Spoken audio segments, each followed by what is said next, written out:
get down, to keep poised, not lose your composure. You guys are down 18-8. What got you back so quickly and then kept the lead? I just say the crowd, like, it was the first one, like, packed like that. We didn't want to let the city down. Like, that would have been the last game, and the crowd probably wouldn't have been like that again for a minute. So just the energy that the crowd was bringing really gave us the momentum. And like I said, we didn't want to lose, so losing is not an option that we trying to do. DJ, did that crowd give you any nerves at all early on? Nah, I said it was a good feeling. It was always good.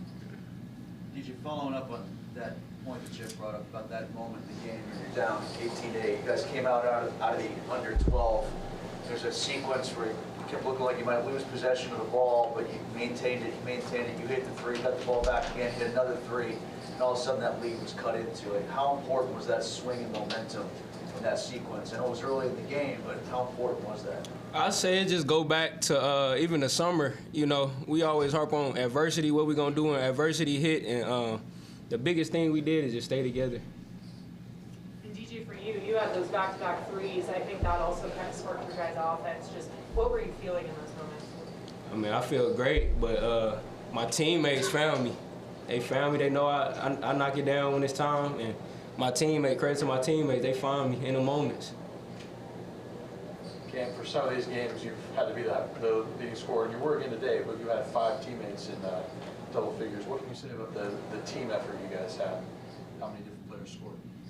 I just say, like, when you stop one person, you got to guard another one. Like, we got 1 through 5 on the court that can do pretty much everything, and that's what makes us special, and I feel like that will help us on this run that we're trying to make. Kevin, off his point, I mean, you 3 and then Ryan included combined for 59. I mean, Wright State only scored 62 in the whole game. What kind of led to the success by all the guards today? I take it. I think it's just what we do all the time. You know, when we share the ball, I think we get a lot of success from that. As you can see, we have multiple players in double figures, and I think that's something that's reoccurring in our team. And I think that's something that's helped us with our success. So I think that's it. How much of that is because of defense, Josh? I think, you guys get from that aspect? Yeah, I think defense. We try to make defense our #1 priority. You know, especially if our team, we see one of the guards, you know, step up on defense, that motivates the rest of us to want to play defense. And once we're connected on that defensive level, we turn that into points, and that's how we run up the score. Josh, you were playing in Division II last year. Tell us what you feel like right now, what you feel in playing in this kind of atmosphere. I think the atmosphere was really great. Honestly, you know, when we came out, you know, we knew it was going to be a lot of people, because it's like once you take the floor, it's like you really get a feel of like all the people. And I think like what Cam said earlier, I think the crowd, they gave us a lot of energy, especially when we were down. You know, we just had that mindset of we didn't want to let them down. You know, we done came so far. So I think we just kept that in the back of our minds, and we just battled through adversity and just chipped away until we took the lead and won the game. As far as you're in a Division I tournament right now. Yeah. What's that feel like? I think it feels great. You know, it's a blessing to be here, and I think it's also a blessing to share this moment with my teammates. You know, especially considering a lot of people didn't believe in us at the start of the season. So I think that's just a testament to all our hard work we put in since we've been here in June, and the work is paying off. Cam, when you said let the city down, I mean, how much do you guys think about kind of the lack of postseason success that we've had? You know, just in Pittsburgh, there hasn't been a lot to feel good about. You guys bring more than 4,000 people here and set a building record. Like, how much do you think of one in the context of the other? Just trying to get back on the map. Like, in Pittsburgh, when we got here this summer, like, we'll go downtown. We really pretty much don't have a name. Like, when we say we go to Robert Morris, people not really taking us serious.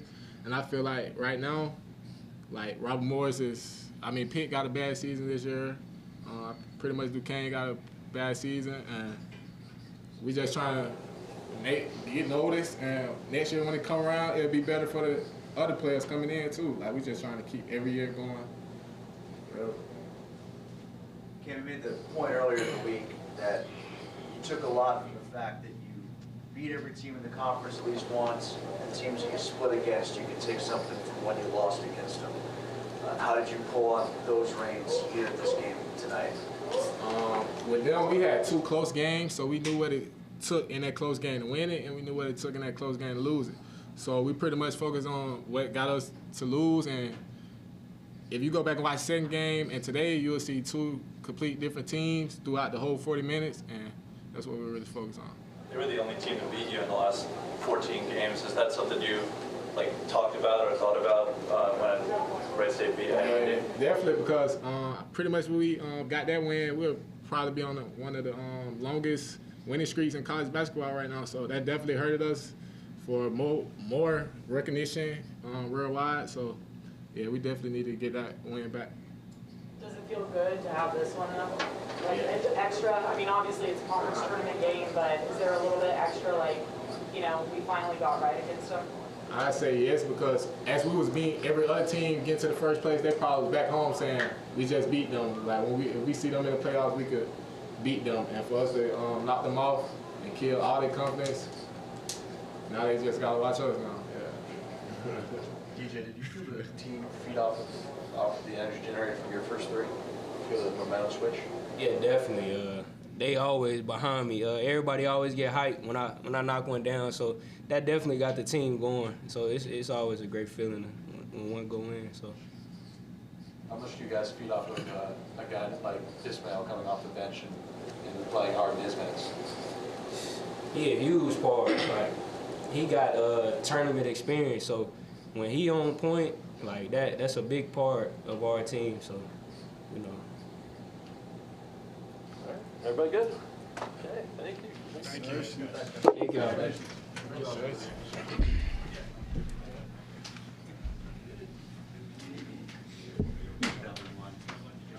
It is.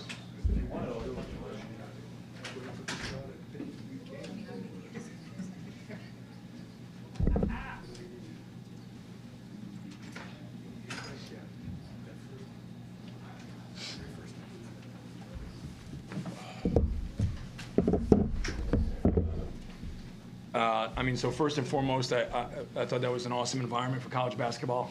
I think it was, I was told, I think it was an attendance record. Over 4,000 people in the building. Everybody was loud. Everybody was there early. It was great. We'd love it to be like that all the time. But it was awesome to have everybody come out and create an awesome home court advantage. The students came out incredibly well. They were loud all night. And obviously, I think after the first 5-6 minutes of the game, I thought our performance kind of mirrored the energy in the building. You know, obviously there's always going to be a little bit of first conference tournament game type energy, and Wright State obviously was able to play, 2 nights ago, so they got some of that out on Tuesday night. But I thought once we settled in, I thought our activity defensively was excellent, and I thought our ball movement was awesome, and that's really how we want to be able to play. And going off that, I mean, you guys were down 10 points at that under 12 in the first half. Closed out the half 33-13 run. I mean, what changed at that? Yeah, I just thought our urgency and energy defensively, they were so comfortable those first 5-6 minutes of the game. I thought the last 12 we really disrupted their flow a little bit. I thought we applied pressure. We had great activity, hand activity, so they weren't able to move the ball as freely. And then I thought on the offensive side, we got some more movement. I thought we settled for a couple quick jumpers to start the game. And, again, guys are trying to feel it out a little bit, but I think once we kind of got the ball moving a little bit, we were able to have good balance, whether it was paint touches, whether it was perimeter threes, and I thought that really allowed us to get going and rolling a little bit. Did you have to tell them anything at that timeout? Yeah, we said a lot of stuff at that timeout. No, I think we just reminded them of some of the things that we had talked about leading up to the game, right? That on-ball activity, that hand activity to not allow strikes being thrown out of, any kind of situation, activity to get to the front. There was some times in that start of that game where, we allowed the ball to get to the block really easily. And, they're a very good, strong physical team. And so you got to constantly be aware of, those duck-ins and those high-low actions. And even at times it was like the ball was at the foul line, 2 guys on the blocks, almost like 1980s, little old school, basketball. But you got to be able to fight to your front, and I thought we started to do that well. I thought we did a really good job of rebounding, which was helpful. In the last game that we played against them, they had 15 offensive rebounds. Tonight they only had 4. So I thought that really helped us, limiting them to 1 shot. And then we were able to get out in space, and we got that ball moving much better. We were able to hit some of our guys that were cutting to the rim, whether it was Mar, whether it was Varro, to kind of get some of that momentum, soften the defense some, and then we were able to add some threes in there to end the half. And this kind of goes back to the previous point about where you were at the under 12. Do you subscribe at all over to that cliche of you can't win a game in the first 10 minutes, but you can lose one? And How important was it to reverse momentum at that point? Yeah, I mean, it was huge. You know, it was huge. You know, obviously, you know, being down 10 at that point in time isn't exactly how you want to start the game. Our guys have been resilient all year. We knew they would come out and try to, you know, increase their activity level, which they did. And then we were able to bang a couple threes. DJ hit a couple, and then I think Varro hit one that all of a sudden, you know, gave us that 19-18 lead. And, you know, the energy and the enthusiasm was where it needed to be. Andy, several of those threes came off of second chance opportunities. You guys hit the offensive glass. Just does that add a little bit more when you're rebounding and giving yourself another chance at something that a guy makes good on it? Yeah, I mean, I think all the time you hear people talk about that's one of the best times to shoot that three is off an offensive rebound and a kick-out dagger. You know, we had a couple in that first half and certainly a couple big ones in the second half. DJ had one off Ish's offensive rebound, and then Varro got his own offensive rebound and was able to make that three after they had closed the gap to about 9. You know, those two shots I think really kind of gave us the breathing room necessary to kind of close the game out as we did. But yeah, those are huge plays, and you know, a lot of times they can be really backbreakers to your opponent as well. Cam had said going into the week, you took great value in every team that you split against because you guys knew what it took to beat those teams, and you knew why you lost. How did that get communicated during this week in regards to Wright State? And that's a great point by Cam. And you know, we knew once we knew who our matchup would be. I think the hardest part was not knowing who you're playing. You know, we sat there. We had that Saturday bye, which I think helped our guys get, you know, a little bit refreshed with their bodies. But you didn't know who you were playing, and so like as a staff, we're trying to, do some scenario planning, and once we knew who we were playing, I think it got everyone's attention really well. You know, and I was texting with some guys during the game against Wright State's game against IU Indy, because they were all watching. You know, they were all locked in. They were watching the game, and IU Indy obviously jumped out to a big lead, and you know, all of a sudden the texts are going off. Man, these guys are hooping. You think we're going to get IU Indy, and then all of a sudden Wright State came back. And so once we knew it was Wright State, we knew we had 2 one-possession games against them. So it didn't take a whole lot to get everyone's focus, right? They knew exactly that, you know, this was going to be a hard-fought game. They respect Brandon Knoll and Alex Huberks and Keaton Norris and their staff and their program. It's one of the, you know, best programs in the Horizon League over, you know, the span of time, you know, the last 10, 15 years. And so, you know, they were locked in, you know, and they knew what it was going to take in order to be able to win the game. And I think having lost to them, that was our last loss, you know, was something that really was a good reminder to you know, we showed them some of those clips. Coach George had the scout, and, you know, he started his edit with 3 or 4 of those clips that kind of lost us that game at Wright State. And so, you know, guys were locked in and they were really engaged in our preparation. Knowing that you had one possession games in both games, how sweet is it to have a 20-point victory in the playoffs against them? We just want 1-point victories. I mean, it's great. It's great that we were able to win by what we were able to win by, but, you know, the whole idea at this point in time is just to be able to put that jersey on tomorrow, right? And so that's what we talk about with our guys. You know, slowly as this week goes on and next week goes on, a lot of people are going to be handing their jerseys in, and we want to be a team that's, you know, getting to show up, getting to practice, getting to continue to work, getting to continue to have opportunities to be together. And so, you know, it was great that we were able to defend how we defended today, and we get a chance to come together tomorrow again. Andy, how about how you guys took care of the basketball? DJ didn't have a turnover. I think you had more steals than turnovers for the game. Just how key was that, and has that been something you've seen most of the season? You know, I think some of it's situational because, you know, Wright State typically doesn't force a ton. And again, referencing the last game we played against them, we had 9 assists to 15 turnovers. So that was something that we talked about. Like, obviously, we're our best when that ball is moving. Bodies are moving. We're finding those shots. We're being unselfish. You know, and tonight, obviously, 18 assists on 27 field goals. And then, you know, 2-to-1 assist to turnover ratio is huge. You know, the more shots you can get, you know, at the apple, and, you know, obviously 28 free throws to their 3. You know, some of that was because we were attacking off-ball movement. Some of that was because we were getting more opportunities offensively, whether it was not turning it over, getting on the offensive glass. I mean, I think that helps sway the score a ton when you can make sure you're getting more opportunities to put the ball in the basket. You've had a short bench most of the time, but those guys you put in, you just keep getting contributions from them, don't you? Yeah, I mean, Ryan was really good. Obviously, you know, shot the ball incredibly well, and I thought Ish really helped us a ton. You know, Mar getting in that foul trouble there. You know, you always get a little bit, you know, unsure when he gets in foul trouble, how much, because he's just so active. It's like you can't tell him to relax.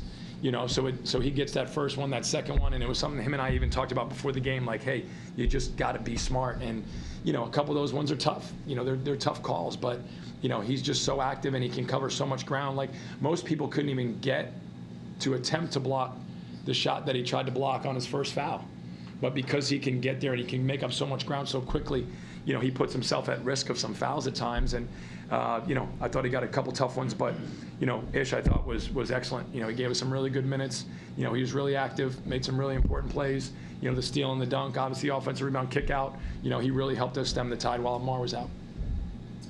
I mean, when you had to pull Amari on out and that third foul in the early second half, you guys didn't miss a beat. You had 5 guys finish in the double figures. Just does that speak to how just I guess whole this team is and complete this team is? Yeah, I mean that's what teams are supposed to be, right? You know, one guy is having an off night, or one guy maybe he's getting double teamed, or one guy's, you know, struggling, then somebody else comes in and picks him up, and you get contributions from somebody else. And you know, I thought all Ryan's shots were enormous shots for us. Obviously, Ish's minutes were critical. But, you know, in the next game, it might be somebody else, and then it might be Mar's turn to step up. Obviously, he's saved us, and he's done a lot of things during the course of this year that helped us get where we are. And so we know on Monday night he'll be back and ready to go. Speaking of adversity, the women's team went from 1-6 in league play to also now going to Indy. Chandler McKay talked about the relationship that she and you have developed. What are your thoughts on the run that they've had also throughout the season? Yeah, I mean, I'm so happy for them, right? Those girls work really, really hard. Chandler and her staff do an excellent job. You know, she's, you know, constantly, you know, after our games or me after their games, you know, we're texting back and forth. You know, our team's watching their games on the bus. They're watching our games on the bus. There's been a really great relationship built across both programs, and really cool that the first time that both of us are going to be able to go to India is together, and we'll be there, you know, celebrating, you know, them and their success, and they'll be doing the same for us. And I think that's really what it's supposed to be, right? You know, obviously both of us are trying to compete for championships. We're trying to elevate our programs, and I think every time you have other programs having success in your department, I think that's a positive. It just continues to show the direction of the department and the coaches and the players that are a part of it. Trying to go off that. This is obviously the most success you guys had in the Horizon League since joining. I mean, how much do you celebrate this win, and how fast do you move on for Monday? We'll move on quickly. You know, we'll let these guys celebrate a little bit, but we'll move on quickly. You know, because we got to get ready. We got to be prepared, and we got to be able to be making the best decisions we can make and be as informed as we can be for our guys, because that's our responsibility as coaches, is to make sure that we're giving them the right information, that we're making the best decisions that we can so that they can go out and do what they do, which is play. Navarro double-double and plus 28 in his minutes. That's a Horizon League Player of the Year performance, isn't it? Yeah, and you know what? I didn't even love some of his engagement, which is some of the scary part. You know, there was a couple times I thought he could have been a little bit more active, but you know, his versatility, his ability to make shots, his ability to rebound the ball, his ability to play through them and find people. You know, like he lost out on a couple of assists tonight because they ended up being fouls, right? But you know, he's a guy that, you know, was really, really locked in these last couple days of practice. So I knew that he would have a strong performance. And plus 28, I mean, you know, him, DJ, and Cam, you know, all plus 20 is pretty remarkable for 3-year starters. Coach, your next opponent's going to be Oakland with Greg Campy, all-time Horizon League wins leader. What are just your thoughts on him as a coach and where he stands among the toughest you faced, and how difficult is it you feel it's going to be to beat him for 3 times in a year? I mean, every win is hard to get at this time, and obviously Coach Campy is as good as they get, right? He could coach any team at any level. You know, the way that they prepare their team offensively, you know, what they do defensively, you know, you've got to be able to be locked in. You got to be able to be connected as a group. You got to give your best effort. You know, they have great balance in their offense. They have great physicality in the perimeter. And he's a master of strategy and tactic, right? He's a guy that's, you know, joysticking where shots are coming from each and every time down the floor. And then he's trying to disrupt what you do on offense with the way that they play defense. So it'll be a tall task. We know that. We've got to be at our best. We expect them to be at their best, and that's what makes it fun. Very good. All right. Thank you. Thanks, Andy.